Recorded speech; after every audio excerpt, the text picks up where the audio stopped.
Hi everyone. Thank you very much for inviting us here. I feel like we're a bit of an aberration today, but you'll see why. I hope we kind of open up some other ways of using AM. I was going to say AM digital, but AM. So as Mia said, I'm Liz Ferretti. I come from a project called the Reimagining History Project, and we work with young writers across the UK, encouraging them to explore historical fiction. We're affiliated to the Young Walter Scott Prize, and that is a national writing competition for young writers of historical fiction.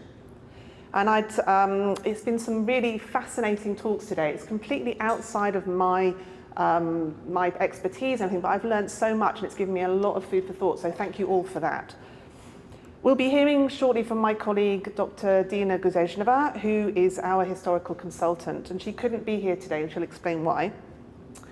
But first, I'd like to invite you to put everything down.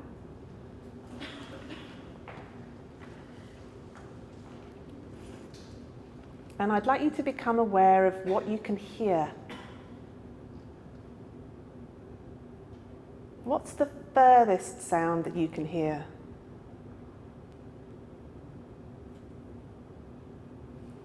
And what's the closest sound?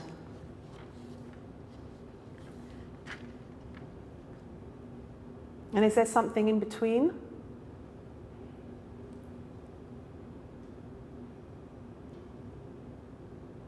So it's about noticing the soundscape that you're sitting in. And then I'd like you to take your awareness to your feet. And just feel the contact of your feet in your shoes. And are you aware of the space between your toes? If you're comfortable, then close your eyes. If not, just put your eyes into a soft gaze. And just become aware of your contact with the ground and with your seat. Be curious. And if you've got your eyes shut, just keep them shut and just notice the space around you without looking. And just feel the space above you.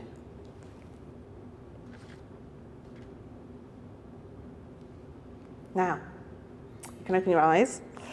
You've got something to write with, so you cannot escape this next exercise, okay? Because I know you've got your notebooks from AM. So we're in this, we're going to be doing a little bit of writing, and don't worry, no one is going to be looking at what you're doing. So it's about you being free, and you may even write something completely crazy. That's up to you entirely. So we're in this amazing Maritime Museum. And some of us went on the tour this morning. That was great. We saw lots of things. But even if you haven't done that, you can perhaps even look out the window for the next exercise, which is to write down 3 objects or 3 artifacts or 3 parts, even parts of the building that you have noticed. And don't think about it too much, because I'm not going to give you much time to do this. Just chuck things down, 3 things that you've noticed today.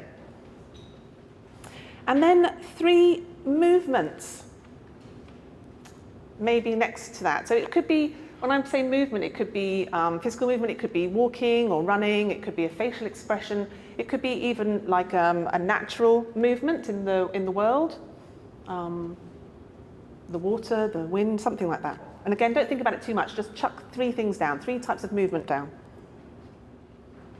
And then your very last list, you'll be glad to know, is a list of colours or textures. Now, those could be things that you've noticed or things that you like. It doesn't matter where they come from, it's just 3 colours or textures.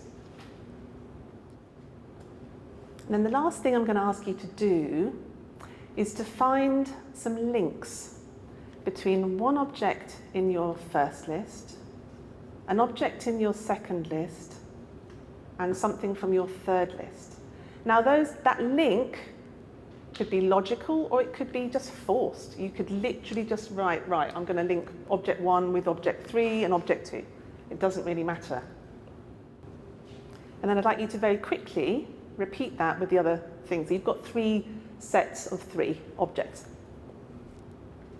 So you're going to keep those notes, and there will be some explanation as to why you've done this after we've heard from my colleague Dina, who's going to speak to us from the magic of her video, and then I'll be back to talk to you a bit more. Hello, my name is Dina Gusejnova. I'm a historian at the London School of Economics, and I also work with Alan K. Wilson and Liz Ferretti on the Imagining History UK program. By the way, 2 apologies. First, I'm really sorry that I can't be with you in person.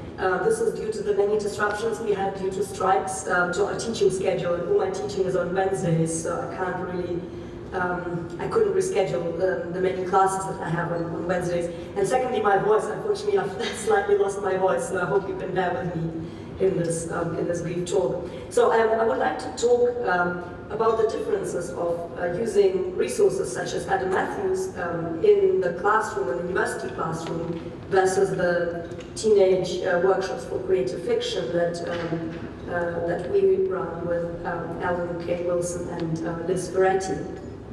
And I hope to bring out some of the differences but also some of the similarities really that emerge in this work. So I've put these 2 hats there. The Imagining History hat is yellow and a bit funkier, and my department hat is a bit more somber and subdued. But of course, that doesn't mean that history can't be fun in the university too, but as you can imagine, probably the objectives are a bit different and there's more emphasis above all on examination. So the Imagining History UK program, and I'm sure Liz will say more about it, is really there to enable teenage writers, 14 plus, to develop their skills of imagination with the help of research, but also, and above all, with the help of writers such as Liz Ferretti, who help the students develop their ideas, sort of give their voice the best clarity that they can really achieve. So my role as a historian is really to support the process of writing, of developing characters and plots, rather than actually impose an idea on them or even give them a topic or something. In that sense, this is probably one of the biggest differences that, in a way, in the department, of course, we have, through courses, already a set of pre-curated sources usually, and also kind of set of expectations which ultimately aim to develop critical understanding of source material, the historical argumentation, and ultimately gearing up to the examination of skills. And I've used here this picture of the Truman Show, those of you who have seen this film. The idea is that we want to, among other things, to let the students experience the world as kind of this Truman figure that in a sense the source material which they're confronted with necessarily comes from a kind of closed universe, and their task is to touch it and realize its limitations and maybe go beyond them eventually through independent research. Usually we start from the physical environment, and Alan K. Wilson, with his background in theater and very somatic practices, very much makes participants attuned to their kind of physical body awareness, and we do also kind of mindfulness type of exercises before the start of the writing process. This is something that we don't often have time or kind of structure set aside at the university to do. And this makes students comfortable, but also kind of helps them to focus on their own subjectivity. And it's really from this kind of space that they then start exploring suggestions via databases such as Adam Matthews, but also we are aware that they're using independent research, of course, and we often, depending on the project, also draw their attention to other available digital databases. Just to give you a flavor of such a workshop, for example, one of the most memorable for me was partly also because it provided a really interesting insight into the work process that Alan K. Wilson and Liz Ferretti had already developed before I joined. But this particular project connected to my own research on internment in the Isle of Man, And actually, I was assisted by a student from the University of Sheffield who helped me connect with the local student local school.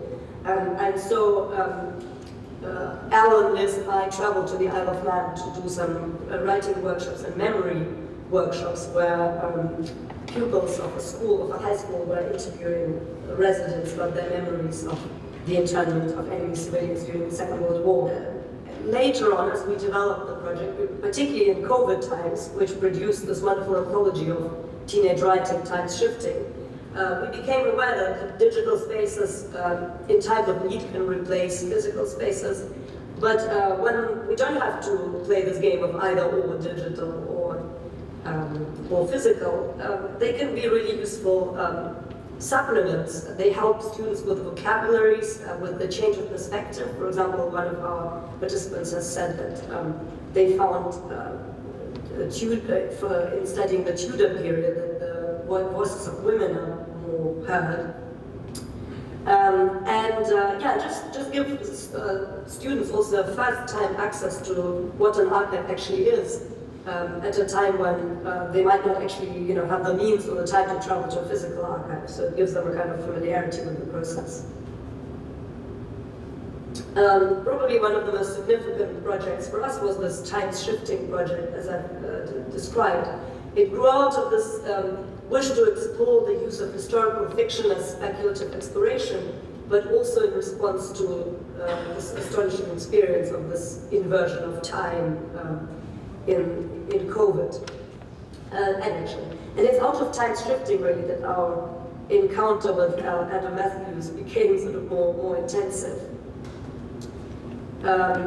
So just to kind of emphasize the way the programs work, so participants are often from... So archival resources come into the process of this work either in terms of supporting detail or help to overcome abstraction. It helps students to understand other minds. It gives them a sense of historical veracity, or gives them a critical sense of the curated reality around them. So the fact that there is no direct access to reality. It also gives them a sense that a fact isn't actually, there isn't really such a thing as a bare fact. Facts are always embedded in narratives. And I think even in our workshops, certainly in my classroom, this is one of the things we try to emphasize. I'll give you just a few snapshots of our interactive patterns. When we do use online workshops, we use those to kind of focus ideas. So here's a mind map that Liz has used in one of our projects called Falling Statues. The idea is to suggest that we have a common theme. The idea is statues falling as an inspirational moment in the plot development. And you can see that around this theme arise different projects such as imagining the plot, endings and turning points, research questions, something about the characters and the atmosphere. And of course you can see how the detailed work that Adam Matthews Resources enable fits in all of these tasks. One of the participants has said that she was thinking about changing perspective. So if you want to change perspective and help, you can search by keyword or by type of source to guide your way to this changing perspective of the stories. For instance, in snapshots, guiding snapshots to the archive, I've provided here, for example, a story of the sculpture of Lord Reading and its move from New Delhi after Indian independence. So this gives a kind of evocative moment from a sort of British administrative perspective, right, of how a statue actually tells the story of changing fortunes of millions of people. Similarly, there's, for example, this postcard here I found, which actually is freely available on Wikipedia, but at the same time, seeing it embedded in the collection with its metadata and its annotations gives students a double perspective, right? What does the postcard do on Wikipedia, and how is it curated in Adam Matthews, which allows for different narratives?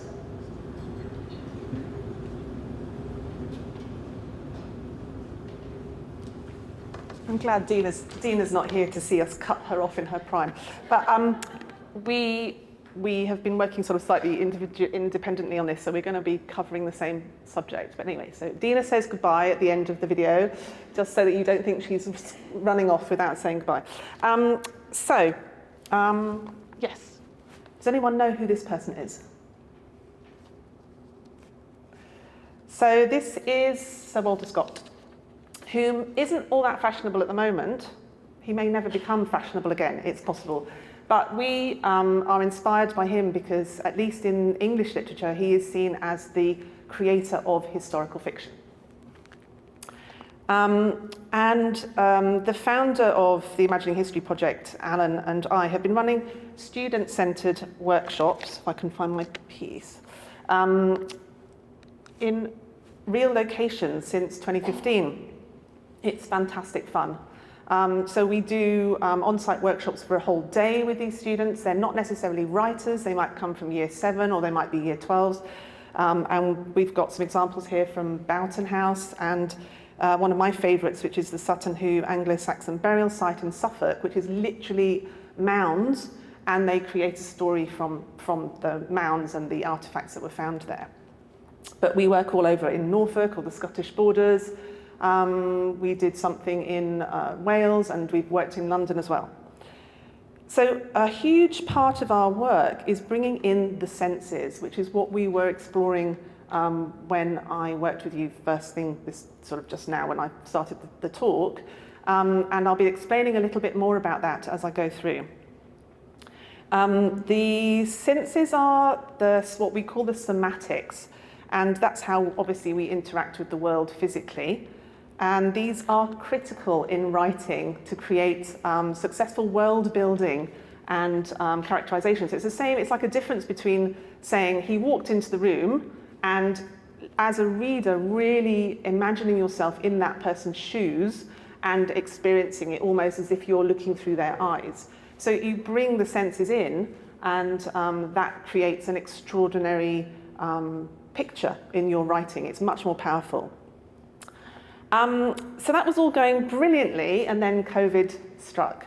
And I've been interested to listen today about how our culture is changing because of COVID, and it's almost changing in ways that we haven't kind of become so aware of yet. We're sort of in that process, right? So one of the things that we had to do was suddenly reinvent ourselves from this very real-world project to something online. And that's when, as Dina said, we invented this online course. Now, the students that we have for this course are slightly different from the school kids. These are invited to the project, and it's a 6-week online project. And they are winners or shortlisted writers from the Young Walter Scott Prize, which is who we work with.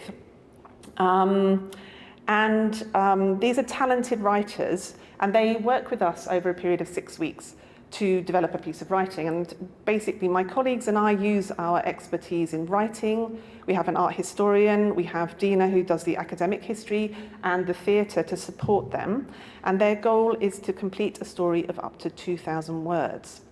And this is where AM, I scribbled out Adam Matthews, this is where they come in. We've been experimenting with AM to help writers develop their analytical and research skills. And this is partly about confidence. These are young writers. They're not always as confident as they will become. So historical knowledge from trusted sources, and that kind of fits in with what you were saying as well about where do you get your information from and how do you check. So a curated source is very valuable in this context. These historical resources act as proxies, if you like, into the past, and they open up new contexts and insights for our young writers. And why has that gone up? It hasn't worked. Anyway, that was something about somebody who was looking at Tudor story. She was writing a Tudor story, and she discovered suddenly through the AM resource that there were suddenly loads of women's voices that she hadn't come across. And that one's all scrambled as well. Never mind, this one was about looking at British attitudes during the Hungarian uprising. So really our historical period can go from prehistory up to a time before the young person was born. So that's why we have more recent history as well. And in this example, and I think this is where I'm coming from on the use of digital resources, this particular writer who wrote a really powerful piece about the Hungarian uprising, she had, her grandmother was a refugee from Vietnam. So she used those personal insights to create a wonderful story from the perspective of a Hungarian exile, so a man who'd been exiled from Hungary. And she'd also used this online resource to kind of add to that perspective. So hopefully this one won't be scrambled. Yes, great. So why are we interested in historical fiction? Historical fiction, I think, allows us to step out of the constraints of our time. And I think, don't want to sound too sort of poncy about this, but it kind of does reframe our shortcuts, our brain's shortcuts, the confirmation biases, the stereotypes and consensus reality that are what makes part of a culture. And I think we've been talking around this subject all day actually, about how you step out of those structures. And so collections such as AM offer our writers the chance to sort of leapfrog into the past, but they feed the imagination in a structured way. And crucially for me, the exploration itself becomes part of the creative process. So that is, that's a really powerful thing that we can give to them. And one of a writer's most challenging jobs is to create and maintain what I call an invisible contract with the reader. Put simply, it's about pulling your reader into a believable setting and keeping them there. So that's where historical fiction is slightly different, I guess, from contemporary fiction. And there are many ways of doing that, of creating that believable world. And we've got plenty of contemporary examples of films and series that play with our sense of the past. The modern music in Bridgerton or Peaky Blinders, for example, or the modern setting for Baz Luhrmann's Romeo and Juliet. But if you've only got words to play with, you have to work a bit harder. To repurpose a popular meme, you have to tell me you're in Georgian England without telling me you're in Georgian England. So, and you could use the AM sort of 18th century drama collection, for example, to do that. And you would have a very lively sense of what the 18th century was that you could then use as your basis for your story. Historical fiction, again, we've talked about this, some of the speakers have spoken about this today. It's about drawing people's attention to forgotten stories. So one of our students wrote a great piece on Britain's first black barrister, a guy called Christian Frederick Cole, and an imagined interaction between him and Cecil Rhodes, who was his contemporary at Oxford. And he used an original speech by Rhodes, which I'd never read, to shocking effect, actually. I know that Rhodes is a colonialist, but seeing the words that he used in a public speech in the Sheldonian, I think in Oxford, was absolutely horrifying, actually, to know that that had gone down a storm with the people of Oxford at that time. And yes, I'm not sure if he actually used AM on this one, but there's huge amounts of colonial material which I think can be repurposed in this way, and looking at these stories with new eyes. And it's a bit of a sad story about Christian Frederick Cole, because he was a barrister, but because of all the barriers that he faced, he ended up not following the law very much. And he went back to his home country, which I think was Ghana. So I'm coming to the end of my allotted time. I could probably chat about this for hours because I love it, but I think it's time for me to finish. But you've got something that I would like you to do before we go. I'd like you to go back to your lists of your 3 lists, your linked lists, and choose one of those that you like the most for some reason. Doesn't really matter why, just choose one. And use it as your jumping off point to continue this sentence. And you can use any genre. You could write in fiction or non-fiction. It could be a murder mystery. It could be a sci-fi. It doesn't matter. When I walked into the Maritime Museum that morning, I never expected... ... And just have fun with it. Be curious. I'm just going to give you a very short time to do that, just to write something down. just to have fun with it. Okay, if you want to continue to write your novel when you get home, please feel free. And I'd like to finish on a question. Why do we write? Well, for me, I don't know how I would survive without writing. I love it so much. But judging by the enthusiasm of the young writers that we work with, writing is an intense pleasure in itself. And it's also a pleasure sharing that. I've got a couple of copies, if you're interested, of some anthologies of some of our writers. And they're really very, very accomplished young people. And I would encourage you to take some if you fancy having a look and showing any young writers that you know what they can achieve, because I think we're coming up to the closing date for this year's Young Walter Scott Prize, so it may be for next year. But if you know any young writers at all, get them to have a look at the Young Walter Scott Prize and encourage them to enter. They only have to do a piece up to about 2,000 words, I think, but it is a piece of historical fiction. And yeah, they might end up meeting Hilary. Well, she might have ended up meeting some very important writers. Poor Hilary, no longer with us, of course. But these are two of our writers who won the Young Walter Scott Prize. And in fact, one of our writers has just won the BBC's Young Writer Award, so it's National Writers Award, and another student has won the Write on Art 2023 prize. So I feel very passionately about encouraging young writers to write. I didn't start writing until I was really well into my 30s, because I didn't have the kind of encouragement that I want us to be able to give to these young people and to nurture those talents. But also the idea that we're allowing them to have quite a mature experience of delving into archives before they've gone to university. And actually, quite a few of them don't go on to study history or English. You know, one of our students is a biochemist. So, you know, we're giving them the chance to look at historical archives and understand how to manipulate and use the sources as a jumping off point for their imaginations.